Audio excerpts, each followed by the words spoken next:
This podcast is sponsored by LingQ. If you're learning English and want to study the transcript of this episode or any other episode, there is a link to the lesson on LingQ, LingQ, in the description. LingQ is a language learning tool that allows you to turn anything in your target language into a lesson. Podcasts like this one, YouTube videos, Netflix shows, news articles, blog posts, whatever it is you're into. One click on the LingQ browser extension and you have a language lesson to work through, translating words and phrases you don't know.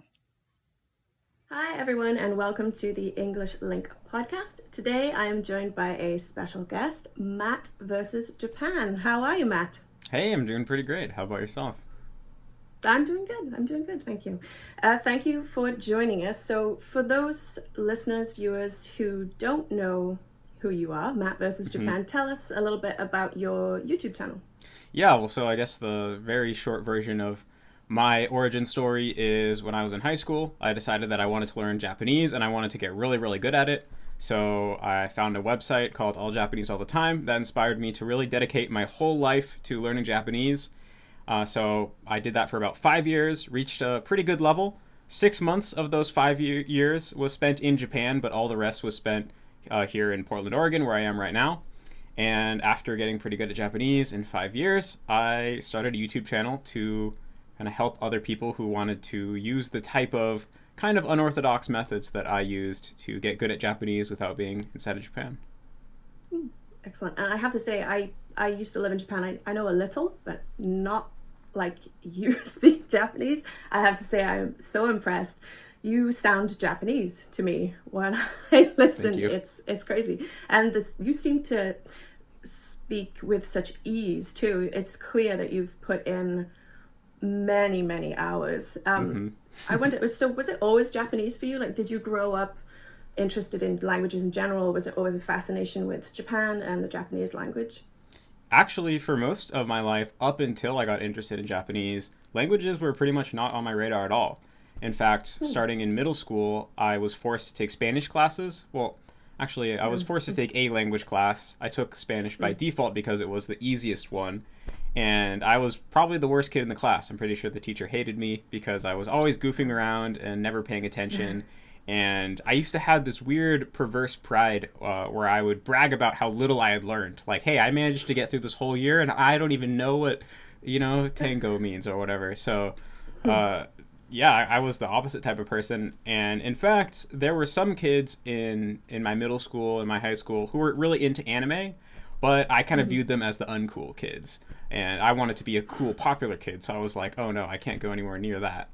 But yeah, so then when I was in high school, actually, it was freshman year of high school, 9th grade for people who don't live in America, that I became interested in Japanese. And for the first portion of that year of school, I was taking Spanish, again, because you had to take a language in school. And I was doing really awfully. And so then when I just had this epiphany that I'm really interested in Japanese and I want to do whatever I can to learn more about the language and culture, I went to my Spanish teacher to ask her to let me transfer to Japanese. And she was like, you can't even do Spanish. There's no way you're going to be able to do Japanese. It's way harder. But I convinced them to let me switch. And yeah, that was it. That's great that you had the opportunity. So there was there was Japanese also in your high school. That's great. Yeah, lucky in that regard. And yeah, for sure. So you totally fell in love with the culture, the language, decided to go full on. And then, so you said you were in Japan for 6 months at some point. Was that after high school? That was during high school. So about a year after I first became interested in Japanese, I took a 3-week trip to Japan with other people from my school. It was kind of a program through my school. And that was really fun, really excited, and made me even more convinced that I wanted to pursue Japanese. And then the next year after that, I applied for a study abroad program that I just found online and went to Japan during my junior year of high school. And whereabouts were you in Japan? I was in Gunma Prefecture, which is only an hour or two away from Tokyo, but it also doesn't really have anything interesting happening. So Japanese people, when they hear that I went to Gunma, they'll be like, why'd you go to Gunma? But I had no say in the matter. That was just where the program sent me. Right. And you just had a fantastic time. Any standout kind of memories or experiences for you? Yeah, well, actually, I didn't have such a good time during my Oh no. second trip to Japan. And it really, what happened was, well, a few things. First of all, the program that I went on was, it was basically, or let me put it this way. So when I went to Japan, I was going to a Japanese high school. And from the Japanese high school's point of view, the purpose of having an American come and stay at their school was that it was going to aid the English studies of all the Japanese students there. So the school that I was sent to was very focused on having their students learn English. So it wasn't really structured from, from the perspective of making the American have a good experience, because, when I arrived in Japan, I didn't speak Japanese very well yet, so I couldn't understand any of the classes. Like, they just threw me into the same classes that the Japanese people were taking. So I was taking, biology, physics, math, all in Japanese. So it was complete gibberish. And because the high school was very... it was a very serious school that was meant for students who wanted to go to a prestigious college. Most of the students were very serious about studying and, weren't the most kind of like laid back type of people. So they were kind of busy with their studies. Like, my host brother would always come home from school and just study for multiple hours. And so, and also they didn't speak English and I didn't speak Japanese, so we couldn't really communicate. So all of this kind of led to me having a pretty isolated experience. And so that half of it, I would say, was not really my fault. But another component was that I was very focused on studying Japanese, and I had a very kind of limited view of what studying Japanese meant, because I had been following the advice on this website that I mentioned before, alljapaneseallthetime.com, which talked about doing things like watching a lot of anime and reading a lot of books and creating a lot of flashcards. And I just kind of felt like it was actually more efficient for me to learn from that type of media than from real life people. Right. Because on media, you can pause, you can rewind, you can look things up more easily, whereas you can't do that with a real life person. So I kind of felt, that I'm better off just going to the library and reading books than trying to, join a club and like play soccer with Japanese people. And I think there was some truth to that from a pure language learning efficiency perspective, but also from another more obvious perspective, I probably would have been more of a net positive influence on my life if I just didn't focus so much on learning Japanese during this short period of time I had in Japan, and instead focused on just experiencing the culture, connecting with people, and broadening my worldview. So if I could go back, I would have done it differently. But hey, that's how things turned out. So yeah, I actually ended up coming back to America earlier than originally planned. The program was supposed to be a 10-month program, but I eventually just got so isolated and depressed that I decided I want to go home and be with my family. So yeah, that was an interesting turn of events in my personal story, but I eventually just decided that I still felt some sort of deep connection to the Japanese culture and language, and I'd come so far that I just want to keep on going with it, even though I had that good for you. kind of a nasty experience.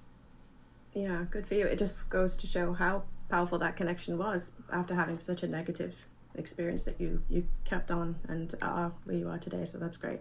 So you talk about, previously you talked about having an unorthodox approach to learning Japanese, and I guess you just spoke briefly on it just then. Do you mean like using anime, which I guess is kind of not frowned upon, but it's a non-traditional way. People might say it's not the best way to learn Japanese because, you'll learn the wrong kind of Japanese, more colloquial kind of language.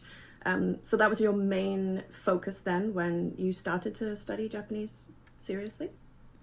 Yeah, anime was definitely the main focus of what I was studying from. But in terms of what made my method unorthodox, I would say that it was really these two components of, first of all, having very little formal structure. So I basically learned the most common words and studied some basic grammar. But after that, I just dove into authentic content, and I was learning things as they came up in the content without using something like a textbook or a teacher or something like that. So I was really learning in this kind of organic, chaotic way of taking things as they came up. So that's one aspect to it. The other aspect of the way I learned was that the emphasis is very strongly on input and comprehension in the beginning and not so much on speaking. So I was really just trying to get to the point where I could understand Japanese well before I was really concerned with trying to produce Japanese myself. How long did you study before you started to speak? Do you remember? It was around 3 years before I started speaking regularly. And Oh, wow. a lot of that was just how the circumstances kind of played out because, well, I will say, so early on when I had that 6-month period in Japan, obviously I was speaking while I was in Japan. But after I came back, I didn't speak for probably a year or two after that. And that was partially just because I was in America. I didn't have any Japanese friends, so there weren't really any opportunities to speak. And then around the 3-year mark, and by the way that I'm counting my time might be a little weird because the first 2 years I was just taking classes and not studying very seriously. And then 2 years in, I started the all Japanese all the time period. So when I was 3 years into the all Japanese all the time period, I transferred into a 4-year university where there was a lot of Japanese foreign exchange students.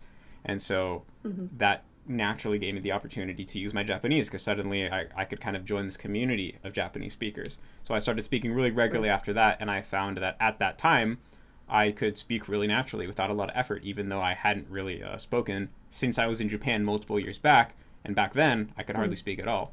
So kind of was like all the input naturally led to that result of being able to use it myself. So what advice then, if you had to boil it down, I know it's tough to do, what advice do you have for anyone who is, because Japanese is known to be a really difficult language to learn, what advice do you have for anyone thinking about dabbling or starting to study Japanese? Well, I mean, it kind of depends on what the person's goals are because, you know, if you want to get really good at Japanese, like to the point where you can just comfortably watch your favorite anime with no subtitles and it's not any extra work, or you can go and have a meaningful conversation with a Japanese person about, you know, any topic spontaneously. That is going to take multiple years of really committing yourself and dedicating yourself to study. So for those people, I would say if your final goal is to get really good, then I think taking an approach of focusing on comprehension and getting really good at understanding the language before worrying about speaking is going to serve you really well. But if you're kind of coming at it as, you know, it's kind of a hobby, it's something you do on the side, it'd be cool if you could, you know, speak a few words here or there when you take a vacation to Japan, and, you know, maybe you learn a couple phrases that enrich your experience of anime, although you still have to use English subtitles. In that case, then, you know, taking a more maybe traditional approach where, you learn something and then you try to practice using it. Or, you know, using an app or something or a normal textbook will probably serve you well. Because the thing about my approach is that the gains that you get are very delayed. You know, like I said, it took me 3 years before I could speak really well. When that 3-year point arrived, I could speak really well, much better than people who generally take a traditional approach. But 3 years is a really long time to be waiting and fully dedicating yourself to this thing. So I'd say it's probably going to be helpful for people to think about what their goals are starting off, because I think a lot of people don't really think about that. I have to agree with that for sure. Do you speak any other languages? Are you all about the Japanese? Do you remember any Spanish from high school? Don't really remember any Spanish from high school, but I have been working on Mandarin on and off for a couple years. But for the last couple months, I've been more consistent with it. So that's been pretty fun. And how's that going? I guess you have the kanji from Japanese to help you. Yeah, that definitely helps a lot. And overall, it was, like I said, I was on and off for a couple years because, you know, I'm very interested in Mandarin and I want to learn the language, but I don't necessarily want to dedicate my whole life to it like I did with Japanese. Right. And because I've always been a kind of all or nothing personality type, it's taken me a while to learn how to still do Chinese without trying to do it all the time. And it feels like just in the past year, I finally figured out how to do that. And so now things are going pretty smoothly, and it's been a lot of fun. I still base my approach off the approach that I took for Japanese, so I'm not really worried about speaking. I'm mostly watching Chinese dramas with Chinese subtitles, and as I go, I'll look words up, and then I'll make flashcards to remember words.